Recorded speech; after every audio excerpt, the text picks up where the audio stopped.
ये किसी और बात के काबिल ही नहीं है, सिर्फ ध्यान भटकाना है जनता का। आपका मकसद है कि हम फिर से उसी अतीत में मंडराते रहें, उसी की तरफ हम देखते रहें। आज देश के लोग खुश नहीं हैं, परेशान हैं, तमाम समस्याओं से घिरे हुए हैं और उन समस्याओं का हल आप निकाल नहीं रहे हैं। सच्चाई ये है अध्यक्ष महोदय कि आज मोदी जी वह प्रधानमंत्री नहीं रहे जो एक समय में थे। जितनी देर हमारे प्रधानमंत्री देश के प्रधानमंत्री रहे हैं, उतने ही सालों के लिए जवाहरलाल नेहरू जी जेल में रहे। अगर इन्होंने BHEL, गेल, भाखड़ा नंगल ये सब नहीं बनाया होता जो आप सब बेच रहे हैं, तो ये विकसित भारत कैसे बनता। जहाँ तक जवाहरलाल नेहरू जी की बात है,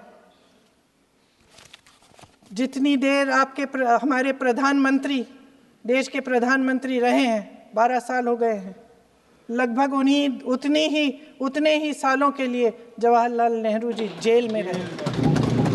किस लिए? इस देश की आज़ादी के लिए। उसके बाद 17 साल के लिए प्रधानमंत्री रहे। आप बड़ी आलोचना करते हैं इनकी, लेकिन अगर इन्होंने इसरो नहीं बनाया होता तो आज आपका मंगलयान नहीं होता। अगर DRDO नहीं बनाया होता तो तेजस नहीं बनता। अगर IIT और IIM नहीं बनाए होते तो हम आज IT में आगे नहीं होते। अगर एम्स नहीं बनाया होता तो हम कोरोना की जब बड़ी चुनौती का सामना कैसे करते। हाँ, वही बना कुछ भी। इसका मतलब है इस मुद्दे का जवाब नहीं है आपके पास। अगर इन्होंने BHEL, गेल, सेल, भाखड़ा नंगल ये सब नहीं बनाया होता जो आप सब बेच रहे हैं, तो ये विकसित भारत कैसे बनता। और मत कहिए बाकी। पंडित जवाहरलाल नेहरू इस देश के लिए जिए। सुन लीजिए, यार, और बाकी भी बेच देंगे। पंडित जवाहरलाल नेहरू इस देश के लिए जिए और देश की सेवा करते करते उन्होंने दम तोड़ा। फिर भी सुन लीजिए, मेरी एक सलाह ले लीजिए। सर, मैं आपके माध्यम से सलाह दे रहे हैं, हम छोड़ना नहीं है। सर, मैं आपके माध्यम से एक सलाह दे देती हूँ। हमारे प्रधानमंत्री महोदय 12 सालों से इस सदन में हैं, मैं मात्र 12 महीनों से हूँ। फिर भी छोटी सी सलाह है। उन्होंने अभी हाल ही में चुनाव था, कुछ महीनों पहले उन्होंने एक सूची निकाली थी कि विपक्षी दलों ने और विपक्ष के नेताओं ने कितने अपमान किए हैं इनके, और उसमें शायद 90-99 ऐसे उन्होंने अपमानों की सूची बनाई थी। तो मैं उनको एक छोटी सलाह देना चाहती हूँ कि नेहरू जी से जितनी भी शिकायतें हैं, जितनी भी गलतियां उन्होंने की आपके जहन में, जितनी भी गालियां देनी है, जितना भी अपमान करना है, उसकी भी एक सूची बना दीजिए। नहीं, बात खत्म नहीं है।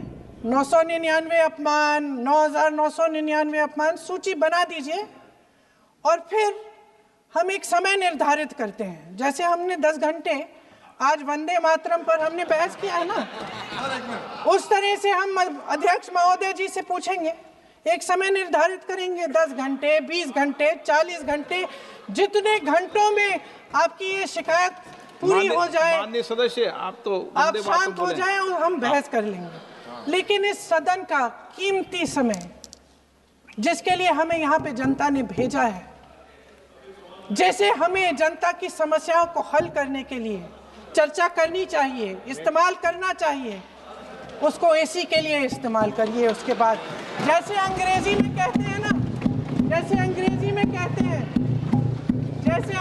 में कहते हैं कि once and for all let's close the chapter, close कर लीजिए। देश सुन लेगा क्या क्या शिकायतें हैं, किसने क्या किया, इंदिरा जी ने क्या किया, राजीव जी ने क्या किया, परिवारवाद क्या होता है, नेहरू जी ने कौन सी गलतियां की, सुना लीजिए, फिर खत्म। उसके बाद बेरोजगारी, महंगाई, महिलाओं की समस्याएं, जो PMO में हो रहा है उसकी बातें, उसकी चर्चा, जो बैटिंग ऐप के बारे में हो रहा है PMO के अंदर, आप सदस्य प्लीज, जो एप्स्टीन फाइलों में आपके मंत्री महोदय के नाम निकल आए हैं, माननीय उसकी चर्चा करेंगे। आप वंदे मातरम में बोले। आप इधर उधर डाइवर्ट मत हो।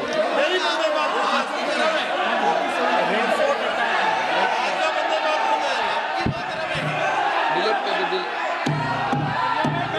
क्या हो गया? आप 1 मिनट।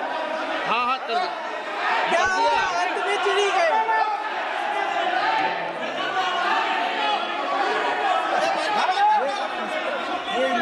बंगाल का चुनाव आ रहा है, हमारे प्रधानमंत्री अपनी भूमिका निभाना चाहते हैं उसमें। और दूसरी वजह ये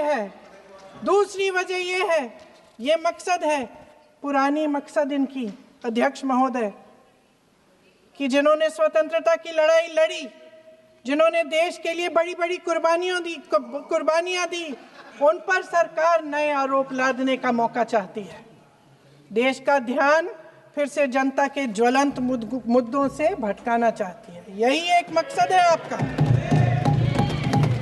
आपका मकसद है कि हम फिर से उसी अतीत में मंडराते रहें, उसी की तरफ हम देखते रहें जो हो चुका है, जो बीत चुका है, क्योंकि ये सरकार वर्तमान और भविष्य की ओर देखना ही नहीं चाहती। वे इस काबिल ही नहीं रही। सच्चाई ये है अध्यक्ष महोदय कि आज मोदी जी वह प्रधानमंत्री नहीं रहे जो एक समय में थे। सच ये है कि ये दिखने लगा है, उनका आत्मविश्वास घटने लगा है, उनकी नीतियां देश को कमजोर कर रही हैं। और मेरे सत्ता पक्ष के साथी चुप इसलिए हैं क्योंकि अंदर अंदर से वे भी इस बात से सहमत हैं। आज देश के लोग खुश नहीं हैं अध्यक्ष महोदय, परेशान हैं, तमाम समस्याओं से घिरे हुए हैं और उन समस्याओं का हल आप निकाल नहीं रहे हैं। हाँ ठीक है, उसका भी बोल लेंगे, समय आएगा तो उसका भी बोल लेंगे, बल्कि कल समय आ रहा है, चुनाव पे चर्चा होगी, उस पे भी बोलेंगे।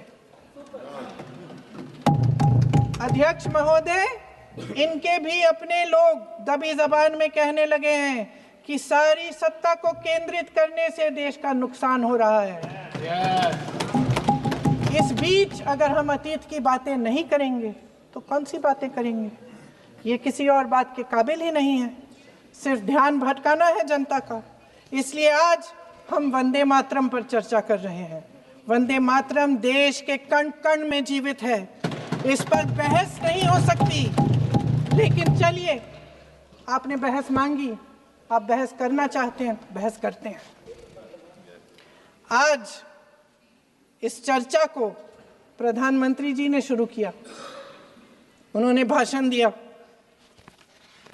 और इसको कहने में कोई झिझक नहीं है कि भाषण अच्छा देते हैं, थोड़ा सा लंबा, लेकिन भाषण अच्छा देते हैं। सिर्फ एक कमजोरी है, अगर आप इजाजत दें तो मैं बोलूं, एक कमजोरी है। हाँ, उसी पे बोल रहे हैं। वंदे मातरम पे बोलो आप। अब सर मैंने तारीफ कर ली, थोड़ा और विषय वंदे मातरम का है तो हम वंदे मातरम पर ही रखें, ठीक रहेगा। सर ये वंदे मातरम पे ही है। सर आपने प्रधानमंत्री जी तक सुना था, अब तो शुरू नहीं हुए। सर भाषण बहुत अच्छा देते हैं, लेकिन तथ्यों के मामले में कमजोर पड़ जाते हैं। बहुत कमजोर। इसमें भी एक कला होती है कि तथ्यों को किस तरह से जनता के सामने रखा जाए। मैं तो नहीं हूं, जनता की प्रतिनिधि हूं, कलाकार तो नहीं हूं। इसीलिए मैं भी सदन के सामने कुछ तथ्य रखना चाहती हूं, लेकिन सिर्फ तथ्य के रूप में रखना चाहती हूं।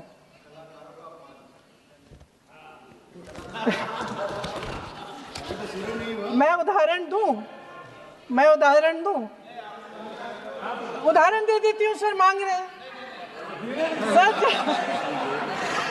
सर वंदे मातरम के बारे में, वंदे मातरम की जो सालगिरह पे आपने एक बड़ा कार्यक्रम आयोजित किया था, उसमें प्रधानमंत्री जी ने भाषण दिया। उसमें उन्होंने कहा कि 1896 में पहली बार गुरुदेव रविंद्रनाथ टैगोर ने ये गीत एक अधिवेशन में गाया। उन्होंने ये नहीं बताया कि क्या कौन सा अधिवेशन था। महासभा, हिंदू महासभा का अधिवेशन था, आरएसएस का अधिवेशन था। किस बात से कतरा रहे थे कि ये कांग्रेस का अधिवेशन था। और उदाहरण दूं कि मैं अपना भाषण जारी रखूं। दे रही हूं, अरे दे रही हूं।